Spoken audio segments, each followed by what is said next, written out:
착수금 얼마, 성공 보수 얼마. 그래서 이제 소송 같은 경우에는 처음에 시작할 때 예컨대 500만 원. 근데 요게 이제 100억짜리예요. 그러면 이기면 승소 금액의 뭐 예컨대 5%. 그러면 착수금은 500만 원밖에 안 되지만 진짜 100억을 다 이기면 5억을 받는 거잖아요. 그러니까 이제 열심히 뛰어드는 거죠. 그 최태원 회장 이혼 소송 같은 경우에 그렇죠. 뭐 재산 분할액이 뭐 1조 3천억이다. 근데 거기에 10%만 받으면 1,300억이잖아요. 그렇죠. 진짜 줘요? 주죠. 1,300억을 한 번에 줘요? 그럼요. 아건 시작하겠습니다. 안녕하세요. 권순우 팀장입니다. 오늘은 법 얘기를 좀 해보려고 합니다. 법률 시장, 법률을 시장이라고 얘기하기가 좀 어색하죠. 예, 판사 검사는 뭐 나라에서 월급을 받는 것 같고 변호사는 이제 고객한테 수임을 맡겨서 받는다고 하는데 무슨 뭐 이혼 소송을 하면 막 수백억을 번다는 얘기들도 하고 이게 뭐 진짜 소송 한번 잘못 걸리면 패가망신 한다는 얘기도 들리는데 그럼 도대체 그 법률 시장에서는 어떤 일들이 벌어지고 있는지 쌈마이 같은 질문을 할 수 있도록 그 얘기를 감히 요런 블랙박스 안쪽의 이야기를 해주실 수 있는 분을 모셨습니다. 그 법무법인 DLG의 조원희 대표님 모셨습니다. 안녕하십니까? 예, 안녕하세요. 예. 예, 좋은 곳에 초대해 주셔서 감사합니다. 그 현실 세계 예. 우영우 변호사. 예. 왜 그런 별명이 붙으셨습니까? 제가 예전에 이제 태평양이라는 곳에 있었는데 예. 그때 이제 뭐 공익 소송도 많이 하고 후배들하고 같이 이제 했던 그런 전반적인 배경, 예. 또 그 우영우 변호사 배경이 또 법무법인 태평양이었고 또 장애 관련된 일들도 많이 했고 또 뭐 꽁무니 옷 좋아하고 막 그래가지고 우영우 변호사 그때 사수였던 그 변호사의 뭐 모델이다 뭐 그랬는데 실제로 뭐 작가를 만나본 건 아니기 때문에 예, 실제로 그렇지는 않습니다. 아무래도 또 이렇게 장애인들 위한 공익 활동도 하고 그러셔서 예, 또 그런 것 것도 같습니다. 있는 것 같습니다. 예. 사실 이렇게 변호사라고 하면은 두 가지 생각이 들죠. 그런 인권 변호사 생각도 들지만 예. 또 막 진짜 냉혹하고 그렇죠. 범죄자를 네, 변호하면서 막 네. 돈을 어마어마하게 버는 네. 뭐 그런 것들도 생각이 나는데 사실 이게 그 우리도 뭔가 좀 내가 이렇게 변호사를 쓸 일이 생기면 도움을 받을 일이 생기면 사실 어디로 가야 되는지 좀 막막하긴 하거든요. 그렇죠. 그리고 반대로 네. 변호사분들도 이렇게 수임을 해야 네. 될 건데 네. 그러면은 그 어떻게 만나요?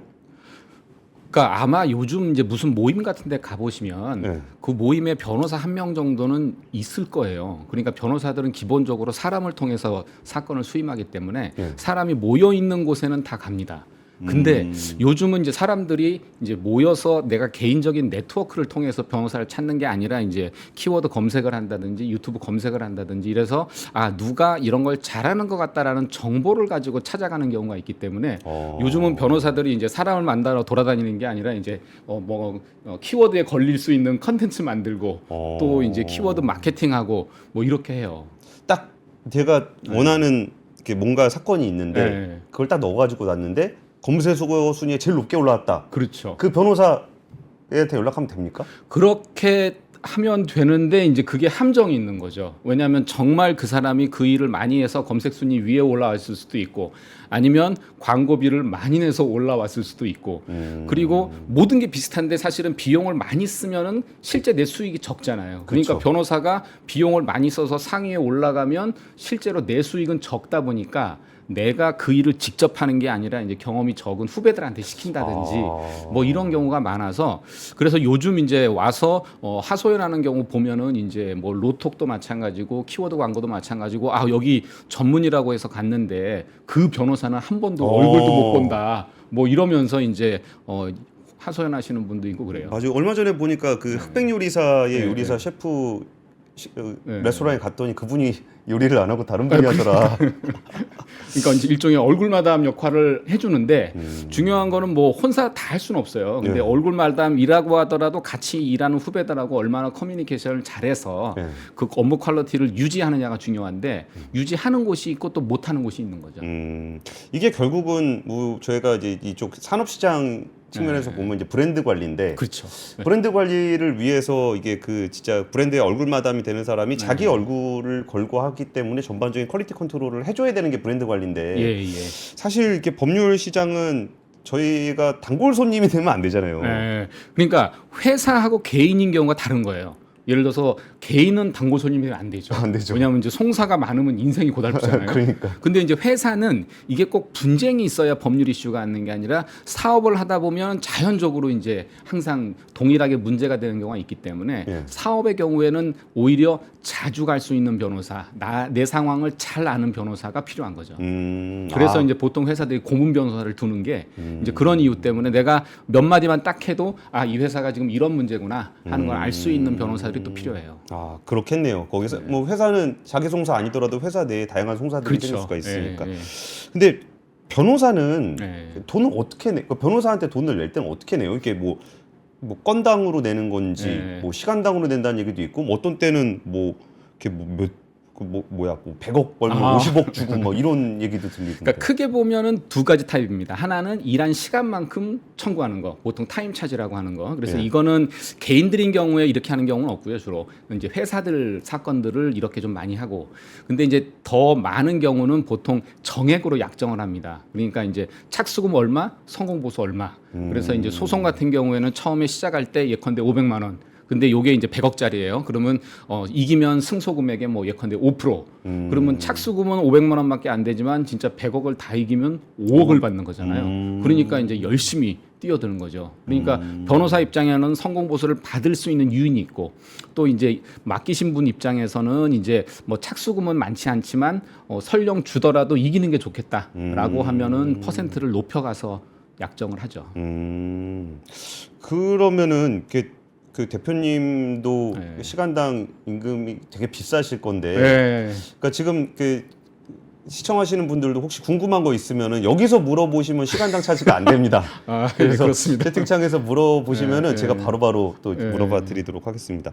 근데 저는 그 감을 잘 못 잡겠는 게 네.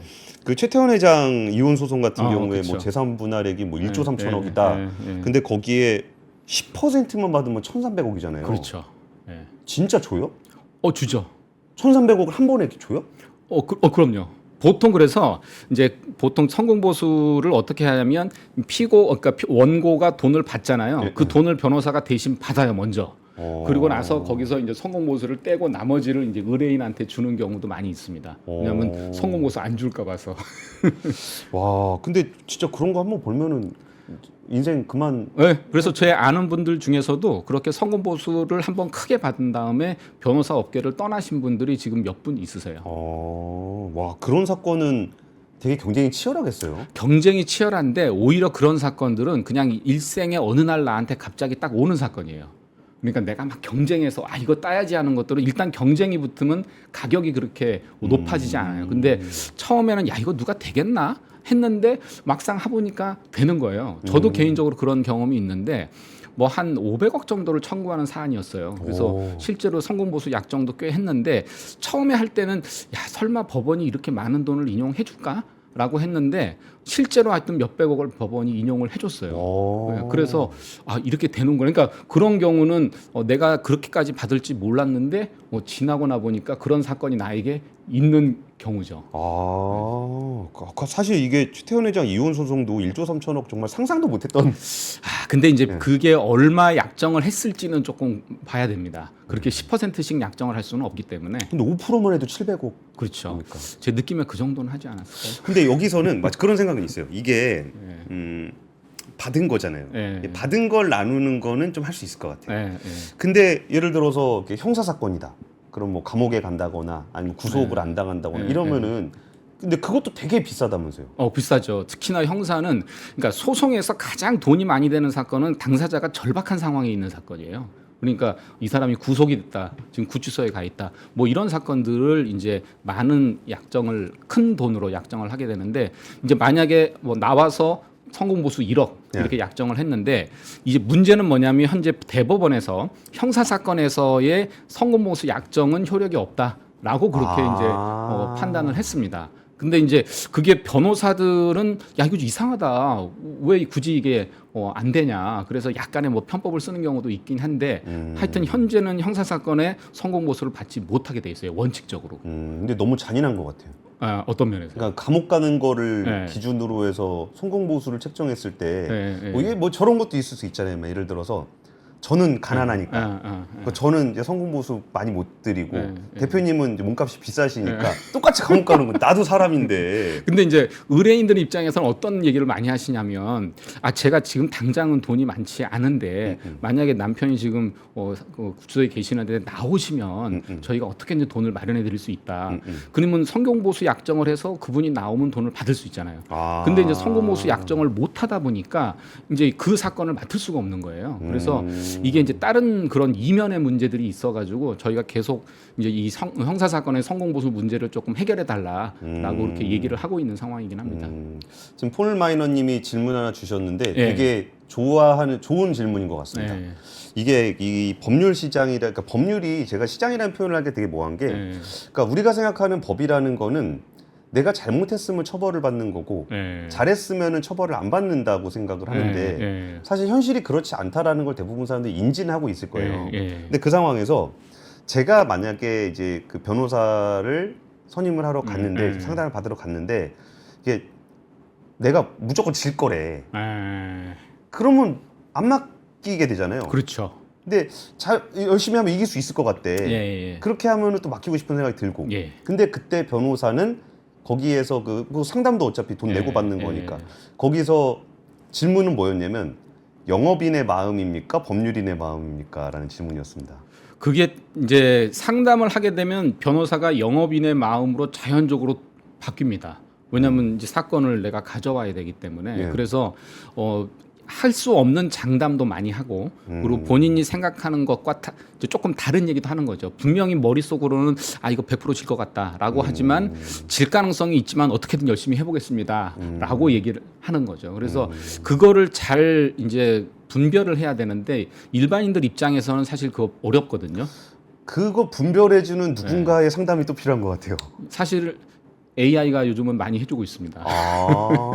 네, 그래서 요즘 이제 그 뭐 생성형 인공지능이 워낙 많이 올라왔어요. 그리고 이제 판례나 이런 법률에 대한 이제 이해도가 많이 높아져가지고 대략적으로 사안을 넣으면 뭐 대략 결론도 좀 얘기해주고 그러니까 옛날 같이 완전히 생짜로 뭐 상담을 받거나 그런 경우는 많지 않고 오히려 오시는 분들이 옛날에 이런 것도 있다는데요. 뭐 챗GPT한테 물어보니까 이렇다던데요. 해서 사전적으로 학습을 스스로 하고 오신 분들이 많아요.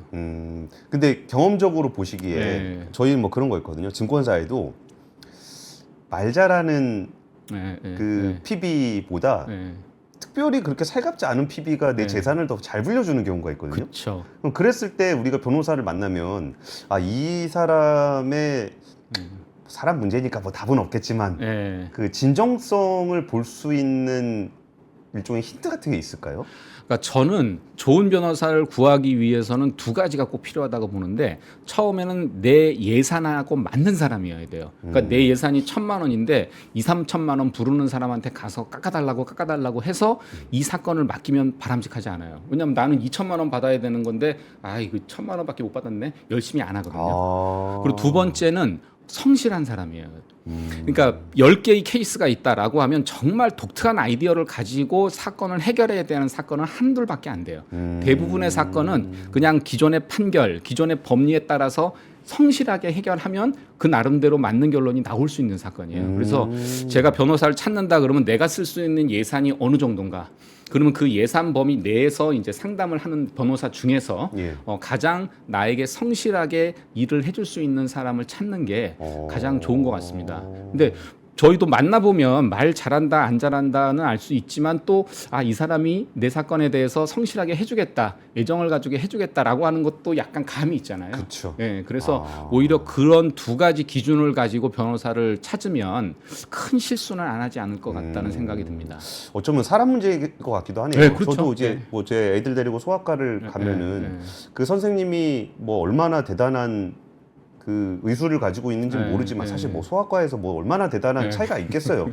근데 우리 애한테 뭐 지난번에 뭐 콧물 많이 나더니 지금은 괜찮냐 이렇게 좀 물어봐주면 그렇죠. 그게 애정이잖아요. 그러면 이분에게 좀 같이 항상 계속 하고 싶다라는 생각을 좀 하게 되는 것 맞습니다. 같아요. 그럼에도 불구하고 또 하나 질문지 올라왔던 게 그러면은 뭐 나는 법원 퇴직한 지 얼마 안 된 사람 찾아가겠다. 그게 이제 큰 변수예요. 그러니까 보통 그렇게 가는 이유가 두 가지 때문입니다. 하나는 법원에서의 절차에 대한 이해가 크다. 두 번째는 그 판사하고 어느 정도 인적인 인간관계가 있을 거다. 그러니까 네. 아무래도 나한테 유리하게 판단해 줄 거다라는 그 두 가지 이유 때문에 가는데 두 번째는 사실상 요즘은 거의 동작을 하지 않습니다. 그러니까 내가 친하다고 정말 친하면 뭐 영향이 있겠죠. 근데 같이 법원에서 근무했다고 서로 친해지는 건 아니니까 그 대신에 법원의 절차를 뭐 당연히 누구보다 더 잘 알 수는 있습니다. 근데 그 법원의 절차라는 게 꼭 법원에서 판사를 해야 잘 아는 건 아니란 말이에요.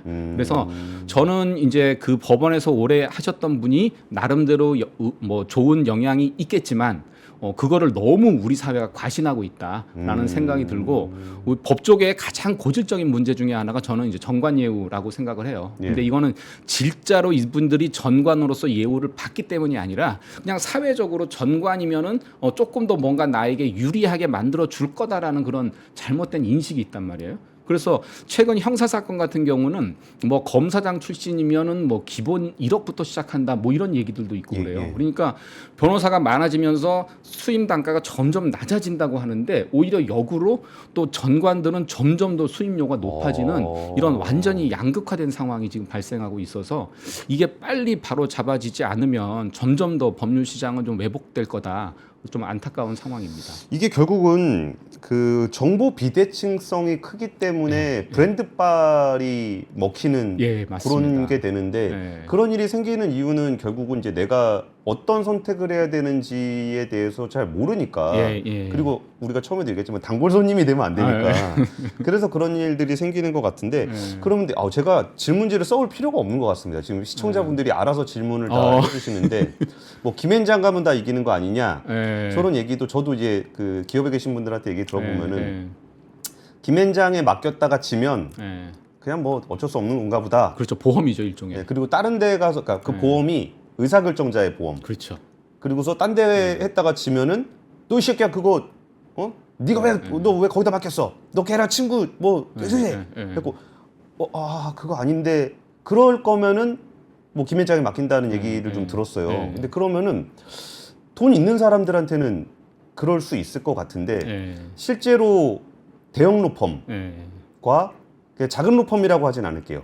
전문 로펌은 좀 어때요? 그러니까 가장 큰 차이점은 이제 대형 로펌은 많은 전문가가 있다는 거거든요. 그러니까 한 케이스에 여러 전문가가 다양한 시각에서 이제 사건을 보니까 당연히 새로운 시각들을 찾아낼 수가 있고 또 새로운 쟁점들을 찾아낼 수가 있으니까 성공 가능성을 조금 높이는 거죠.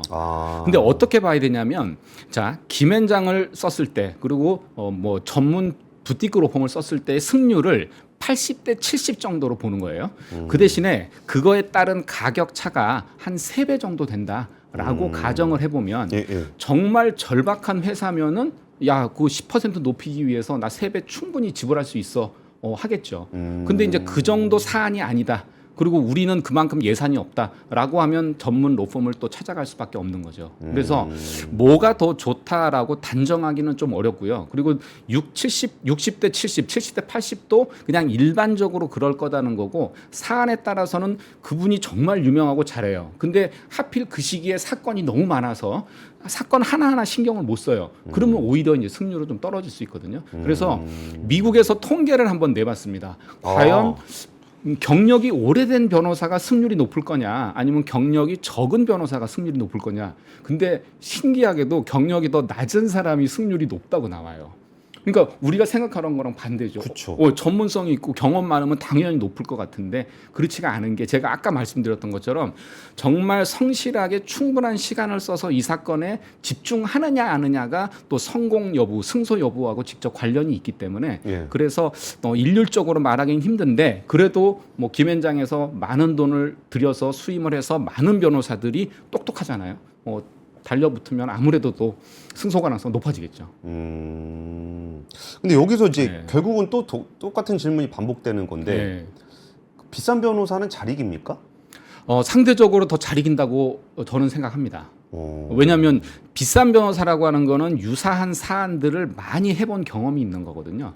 예, 그렇기 때문에 이 사건에서 뭐가 쟁점이다라는 것을 분명하게 캐치하고 그러면 그 쟁점에 대해서 우리가 유리해지기 위해서는 어떤 주장, 어떤 근거를 제시해야 되는지를 잘 알기 때문에 이제 승소 확률을 높이는 거죠. 근데 이제 아까 말씀드린 것처럼 승소 확률을 70에서 75 뭐 70에서 80 이렇게 높이는 거지 그 갭이 엄청나게 크진 않다는 거예요. 와, 근데 선택하기 진짜 어렵네요. 아까 어렵죠. 처음에 답을 주셨네요. 그 절실함에 대한 비용. 예, 그렇죠. 이게 그러니까 어렵다. 로펌에서 가장 돈이 되는 사건은 기업 총수 형사 사건이에요. 기업 총수가 구치소에 들어가셨다. 네. 그러면 이제 기업에서는 뭐 사활을 걸고 얼마의 비용을 쓰더라도 빨리 모셔내야 되기 때문에 그러니까 많이 이게 쓰죠. 상장 회사에서는 그러면 안 되는데 그렇죠. 총수를 위했다고 해서 법무 비용을 뭐 무한대로 써버리면 안 되는 건데 만약에 안 썼다가 들어가면 그분 다 잘리니까.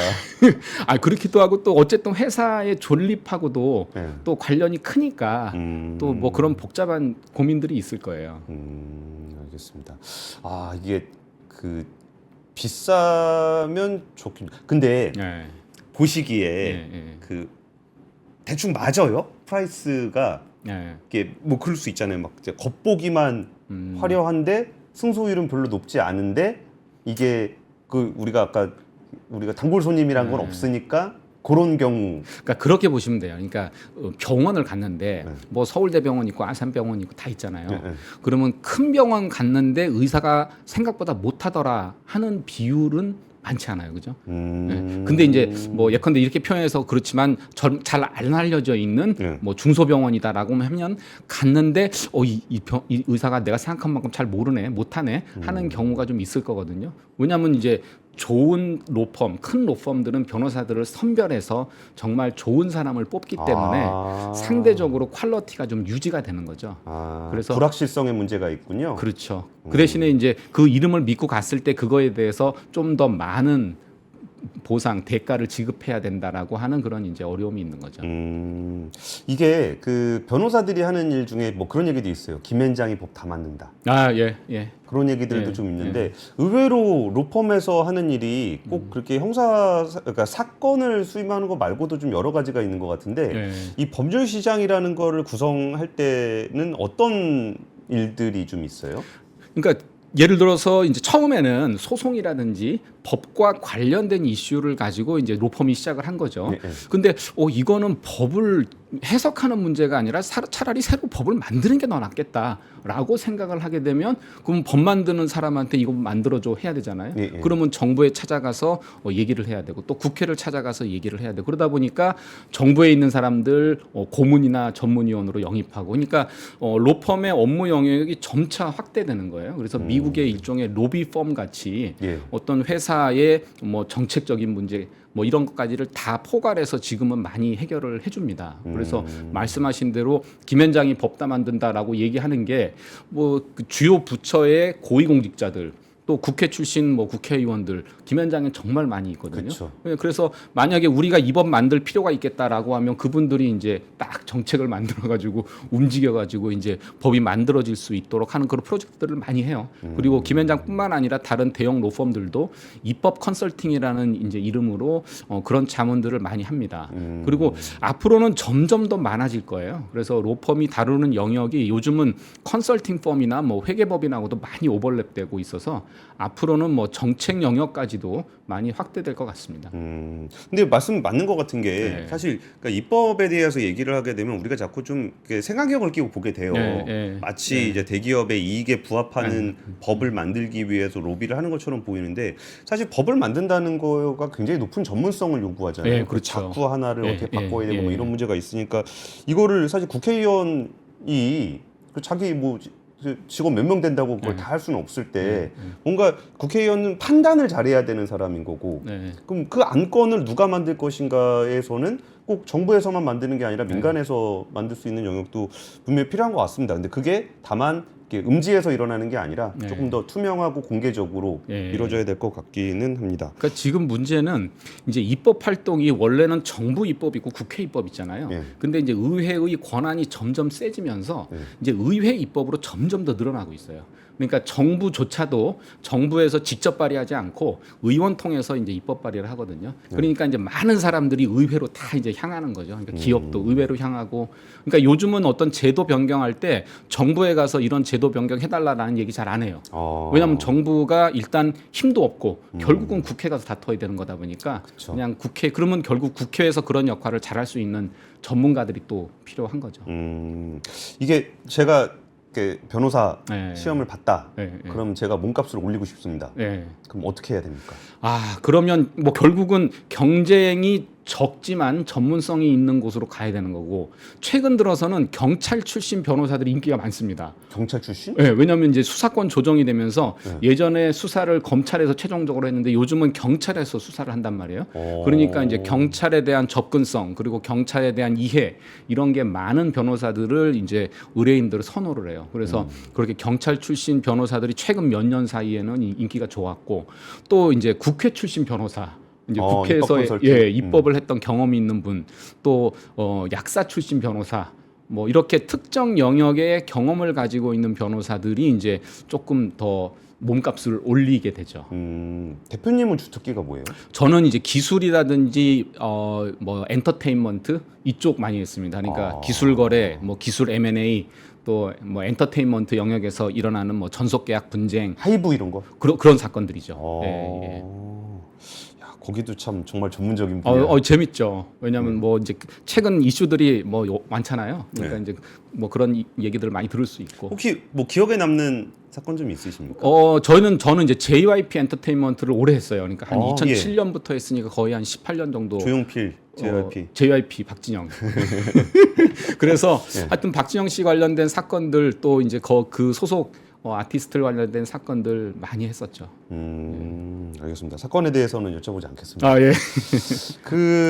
이거를 제가 이제 처음에 시작했을 때 법률 시장이라는 말씀을 좀 드렸는데 저는 시장이라는 게 돈을 버는 게 제일 중요하죠. 시장이라는 건 돈의 또 흐름에 있는 건데 그래도 돈을 잘 벌려면 원칙적으로만 보면은 내가 더 많은 사람에게 더 좋은 무엇인가를 제공해야 상대방이 나에게 돈을 내고 그러니까 나는 부자가 되고 그러면은 다른 사람은 나를 보면서 나보다 더 좋은 서비스를 제공하고 거기에 대해서 다른 사람이 저쪽으로 돈을 내면 나는 망하고 이게 사실 좀 아름다운 시장의 이야기잖아요.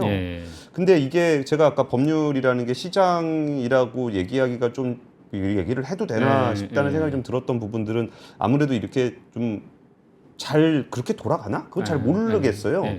그러면 이제 법률이 시장으로서 정말 그 공급자와 수요자의 예쁜 그림으로 나오게 하려면 어떤 부분이 좀 필요하다고 보세요? 뭐 정관예우에 대한 불신이라든지 정보의 비대칭성이라든지 이게 결국은 다 시장에 대한 불신을 주게 되는 겁니다. 예, 맞습니다. 그러니까 법률 시장이 시장인데 다른 시장하고 다른 점이 뭐냐면 인적 서비스 시장인데 고도의 전문성을 요하는 인적 서비스 시장이에요. 그러니까 어떤 평균적인 서비스 퀄리티를 딱 정해놓고 이거를 더 잘하는 사람을 찾는 게 아니라 어떤 결과를 만들어내는 사람을 찾는단 말이에요. 근데 누가 그 결과를 만들어내는 데 있어서 적합한 사람이냐에 대한 정보가 사실은 불분명하고 그쵸. 그리고 또 그 정보가 있다고 해서 그 사람이 또 그런 사람이냐 하는 걸 또 판단하기도 좀 어렵고 하는 문제입니다. 그래서 저는 크게 보면은 이제 말씀하신 대로 정보의 비대칭성이 없어져야 돼요. 그러니까 개인에 대한 변호사에 대한 정보들이 다양한 플랫폼을 통해서 알려지고 이 사람이 정말 어떤 분야에 어떤 일을 했는지를 잘 알 수 있는 그런 플랫폼들이 좀 생겨야 되고 두 번째는 이제 전관예우 같이 어떻게 보면 조금 고질적인 그런 문화들이 있거든요. 이런 문화들이 계속 개선되는 방향으로 제도들이 좀 만들어져 가야 되겠다라는 생각이 듭니다. 그래서 최근에 하여튼 뭐 변호사법 개정이라든지 이런 게 계속 이제 이슈가 되고 있는데 하여튼 조금 더 이제 법률 시장 또는 법률 소비자 관점에서 지금 변해야 될 이슈들이 많이 있단 말이에요. 근데 뭐 보통 어떤 이슈가 생겼을 때 내가 문제가 있어 이걸 가지고 국회나 누굴 가서 이거 개정해 주세요 해야 되는데 법률 이슈는 그게 잘 안 돼요. 왜냐하면 개인이 평생 가도 뭐 소송 사건 한 번 있을까 말까입니다. 그러니까 이거를 고쳐주세요라고 할 만한 그런 이제 준거 집단이 없는 거예요. 그래서 이제 개혁이나 개정이 계속 이제 딜레이되고 있고 예, 그런 어려움이 있습니다. 이 진짜 어렵긴 어렵네요. 예. 그러니까 제가 자꾸 생각나는 게 결혼식인데 예, 예. 이 스드메 시장에 문제가 있다라는 걸 다 알지만 예. 내가 스드메를 이용하고서 에이씨 그러고 말지 예, 예. 한 번 더 할 것도 아닌데 스드메 개선해야 되겠다고 내가 뭐 총대 메고 예, 그럴 일도 별로 없는 것 같긴 하고 그러면은 여기서 여기도 이제 시장이니까 예. 대표님은 그래도 이제 한 기업의 CEO시고 예. 그럼 두 가지가 궁금해요. 예. 하나는 이 시장 안에서 기업으로서의 그 DLG라는 기업을 성장시키기 위해서 어떤 일을 하고 계신지. 저희는 이제 로펌이 그러니까 현재 기업들이 뭐를 가장 필요로 하느냐 하는 그 니즈에 좀 맞춰보려고 많이 노력을 하고 있고요. 그래서 대기업보다는 스타트업이나 중견기업들의 법률 수요를 찾겠다라는 생각을 하고 있고 두 번째는 이제 우리나라 뭐 내수 시장이 점점 어려워지면서 모든 기업들이 이제 해외로 많이 가고 있기 때문에 예. 그 해외 진출하는 것들을 우리가 좀 더 밀착해서 도와줘야겠다라는 생각을 좀 하고 있습니다. 그래서 저희는 주로 이제 기업 자문을 많이 하다 보니까 결국은 기업이 가장 필요로 하는 곳에 저희가 옆에 있어야 사실은 거기서 서비스가 이루어질 수 있기 때문에 그 두 가지를 계속 잘 보고 있어요. 어쩌면 한 가지 목적을 가지고 네. 두 가지 일을 하시는 거네요. 기업이 필요한 뭔가를 한다라고 했을 네. 때 뭐 기존에 있는 그런 시장보다 새로 만들어지는 기업들에는 예. 뭐 테크니컬한 문제라든지 그렇죠. 예, 아니면 맞습니다. 그 새 기업이 겪게 되는 예, 법률적인 이슈들이 있고 예. 그리고 사실 우리나라에서 뭐 솔직히 뭐 시청자분들도 아시겠지만 우리나라에서 대기업 만들기 진짜 어렵잖아요. 예, 예. 그럴 거면은 결국은 해외로 나가야 되는데 예, 예. 뭐 국내에서도 지금 그 새내기인데 예. 해외는 더 어려우니까 거기 가서 또 그렇죠. 그러니까 그 모든 기업을 만나보면 거의 한 8, 90%는 우리 이제 해외 시장 간다는 얘기를 하세요. 근데 말씀하신 대로 국내 시장, 해외 시장이면 국내 시장보다 쉽냐? 쉽지 않아요. 그럼에도 가는 거는 이제 거기에 기회가 있다고 가는 거기 때문에 저희는 이제 그 기회를 찾아가시는 분들이 어떻게 하면 이제 그 불필요한 에너지, 비용 이런 것들을 좀 낭비하지 않고 시장에 잘 진입할 건가? 그 부분들을 고민을 많이 하고 있습니다. 알겠습니다. 사실 대표님께 오늘 뭐 대표님 얘기가 아닌 그냥 법률 시장에 대한 얘기를 여쭤봤던 거는 네. 그 시장에 대한 얘기를 그냥 이렇게 편하게 얘기해 주시는 분이 사실은 별로 없어서 네, 그런 네, 것 같긴 해요. 그 얘기는 사실 그 대표님 자체도 이 시장에서의 뭔가 변화가 필요하다라고 생각을 하시는 것 같고 예. 그래서 좀 잘못된 부분들은 잘못된 대로 왜냐하면 정보의 비대칭성을 이용하면은 공급자 입장에서는 돈을 벌 수 있잖아요. 그렇죠. 예. 근데 그게 문제가 있다라고 얘기하시는 부분들은 뭔가 여기가 변해야 된다라고 생각을 하시는 것 같은데 이전에 리갈테크 같은 것도 하고 그랬었을 때 이 시장에 좀 필요한 부분들이 어떤 것들이 있을까요? 뭐 리갈테크 하셨던 경험을 얘기해 주셔도 좋고요. 그러니까 지금 제일 문제는 이제 변호사법 개정을 조금 더 속도를 좀 내야 돼요. 그러니까 법률 소비자들 입장에서 필요한 서비스들이 되게 다양하거든요. 예를 들어 변호사 매칭 서비스도 있고 정보 제공 서비스도 있고 뭐 소송 대리도 있고 뭐 다양한데 이게 지금 이제 변호사법 개정이 완전히 막혀 있다 보니까 좀 풀어주고 좀 더 정보에 접근할 수 있도록 해야 되는 영역까지도 지금 많이 막혀 있어요. 그래서 가장 큰 현안은 이제 변호사법 개정을 좀 서둘러서 풀 건 풀고 정말 전문성이 필요한 것, 정말 라이센스 있는 사람이 좀 중요하게 처리해야 될 것들은 이제 보호하고 이런 이제 가르마를 좀 많이 잘 타줘야 된다. 근데 이제 그게 계속 딜레이되다 보니까 그러니까 인공지능과 기술은 계속 발전을 하는데 리갈테크 영역에서의 사실 진전은 별로 없는 게 제일 안타깝죠. 근데 변호사 입장에서는 그런 거를 그냥 우리만 할 수 있으면 좋겠다라는 생각을 하실 텐데 그러니까요.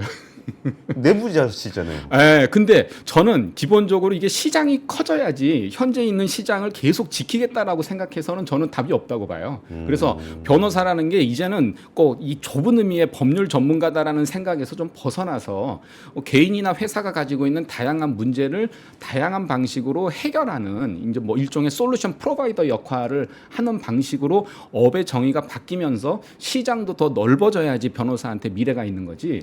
지금 계속 이 시장 지켜서 가겠다, 변호사법 개정 안 하고 막겠다 해서 저는 막아질 거라고 생각하지는 않습니다.